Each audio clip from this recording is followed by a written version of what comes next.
Penggunaan teknologi sistem binaan berindustri IBS dilihat mampu menjadi kaedah terbaik dalam usaha mengurangkan risiko penularan wabak COVID-19 dalam sektor pembinaan, kata Menteri Kanan Kluster Infrastruktur Datuk Seri Fadilah Yusof. Beliau berkata, ini berikutan penggunaan teknologi IBS mampu mengurangkan tenaga manusia, khususnya tenaga kerja kurang mahir memandangkan banyak komponen pembinaan dibuat terus dari kilang.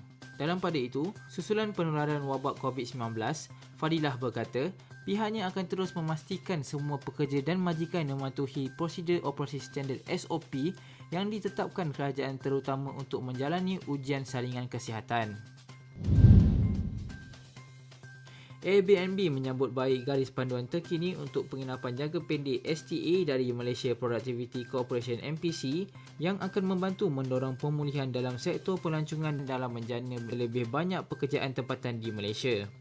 Airbnb hari ini mengatakan dalam satu kenyataan bahawa garis panduan baru akan mempermudah pendaftaran dan mendorong hospitality penduduk, terutama warga emas dan penduduk tempatan dalam komuniti B40.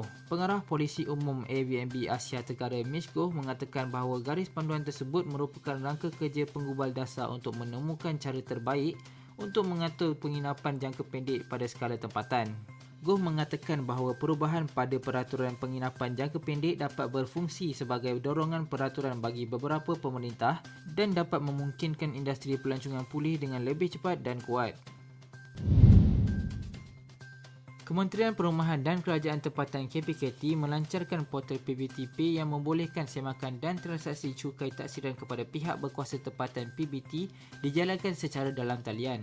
Menteri Perumahan dan Kerajaan Tempatan Zuraida Kamaluddin berkata, melalui PBTP yang membolehkan rakyat menyesuaikan diri dengan norma baharu, pembayar cukai taksiran tidak perlu lagi hadir ke kaunter bayaran PBT selain boleh membuat bayaran di luar waktu pejabat. Sebagai permulaan, katanya PBTP hanya melibatkan 46 PBT sahaja dan antara PBT tersenarai ialah Majlis Pembadaran Sepang, Majlis Bandaya Alor-Star dan Majlis Pembadaran Kanga.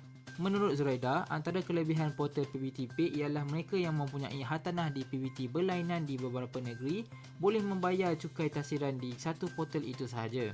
Beliau berkata, kemudahan PBTP akan diperluaskan dengan memasukkan lain-lain modul pembayaran seperti kompaun, lesen dan lain-lain sistem di KPKT yang menggunakan kaedah pembayaran secara bersepadu.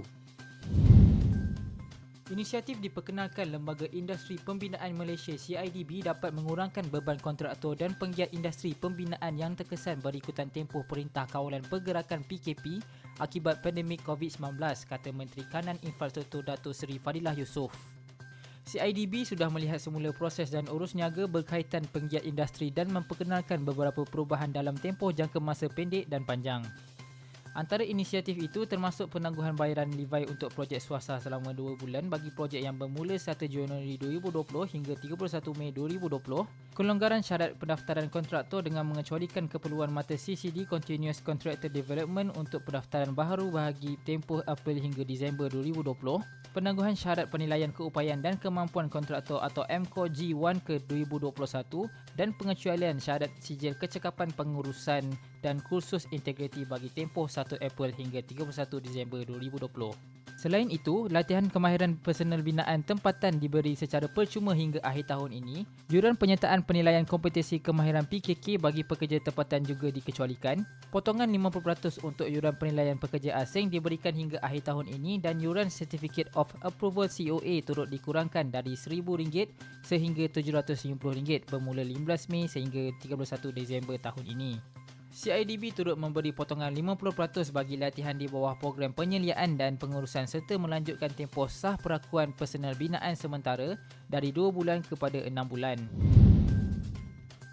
Peniaga di Kompleks Perniagaan Melaka Sentral kini boleh menarik nafas lega apabila kerajaan negeri menawarkan diskaun sewaan selama 3 bulan untuk mengurangkan beban mereka sepanjang tempoh Perintah Kawalan Pergerakan PKP dan Perintah Kawalan Pergerakan Bersyarat PKPB.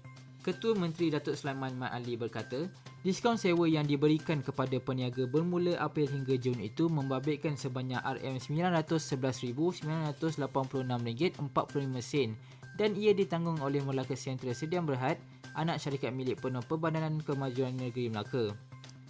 Katanya lagi, bagi April, penyewa diberikan pengecualian bayaran sewaan 100%, manakala Mei pengurangan sewaan 50% dan Jun pengurangan sewaan 30%. Bagaimanapun, peniaga perlu membayar caj perkhidmatan bulanan untuk tempoh diskaun itu.